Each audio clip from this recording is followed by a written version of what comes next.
nearly 3 weeks. Morwell anger, demanding answers from the Deputy Premier about the dangers of the mine fire.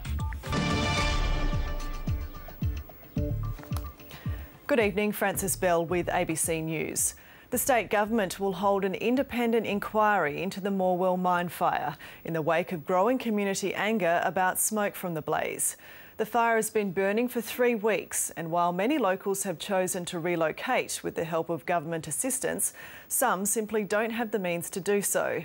And as Peter Carline reports, the Deputy Premier was today on the receiving end of frustrations. Anger boiling over. We go out there and we look after the members of the public and you politicians, and what do you do for us? Nothing. Unable to contain themselves, Latrobe Valley members of the Firefighters Union and Morwell residents unleashed on Deputy Premier Peter Ryan as he walked to his car after addressing the media. They're not telling the truth. We're all entitled to walk down the street. The earlier press conference scheduled to take place on the footpath had to be moved inside. The protest, part of a long-running campaign by firefighters for better compensation if they develop cancer on the job. What we're really worried about is the carcinogens that are in this smoke. The fire's been burning for almost 3 weeks now, and after yesterday's advice for the vulnerable to leave, nursing homes were evacuated.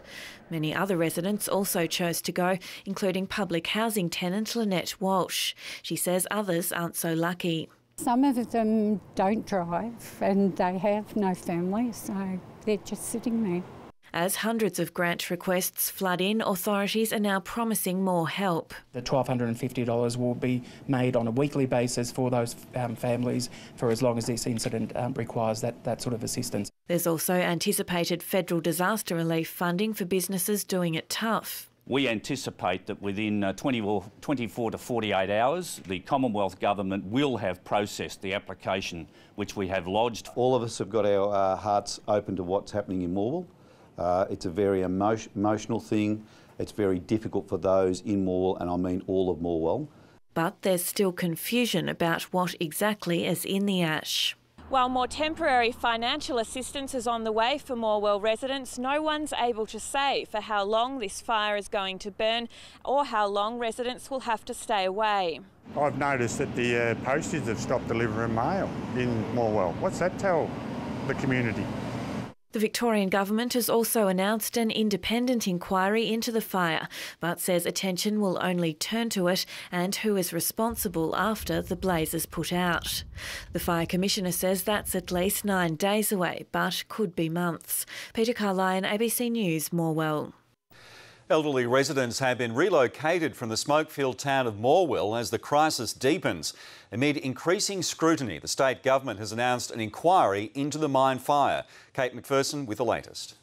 Moving the town's most vulnerable is a delicate operation. So severe is the smoke in South Morwell, health authorities advised the 48 residents of St Hilary's that it's time to leave. This is actually a planned, structured relocation of this facility. And locals are fed up. What can you say? We're at wit's end now. 63-year-old Brian has lung problems and is getting out of town tonight. My eyes are burning all the time. We've got to lock ourselves in. Even then, the dust will come under the door and down through the roof vents. More police are now patrolling the town in a bid to prevent looting, and that's of relief to people like Brian. Well, I've been through a few fires and floods, but I've never had to evacuate before.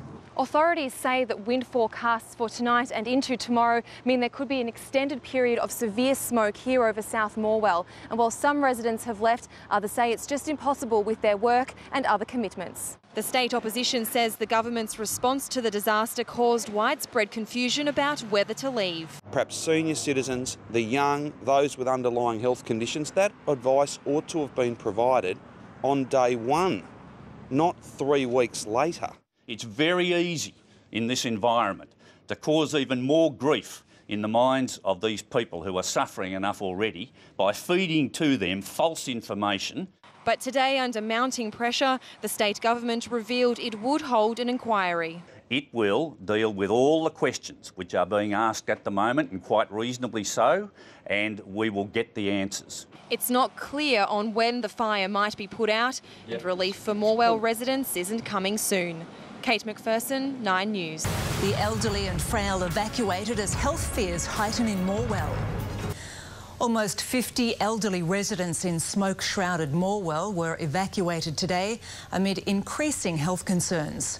It followed the state government's announcement of an inquiry into the fire crisis engulfing the town. As Morwell's most vulnerable elderly residents were evacuated from their ash-covered town, others far younger but just as fragile spent another day enduring its filth. Pretty dismal. It's just been horrible to even get the kids outside to play. You can't do anything. The kids come inside after a play, they're black. Some sensed the ill winds long before yesterday's official health warning. I went 2 weeks ago because I felt so ill. The opposition seized on what it claims was government dithering at the height of the crisis. Is it any wonder that people in Morwell are confused when the Community Information Service was only established yesterday? It was being unpacked out of boxes at lunchtime yesterday. The Deputy Premier promised an independent inquiry and foreshadowed a federal government relief package for small business owners. He then breathed fire at Mr Andrews for playing what he called, "This is bait."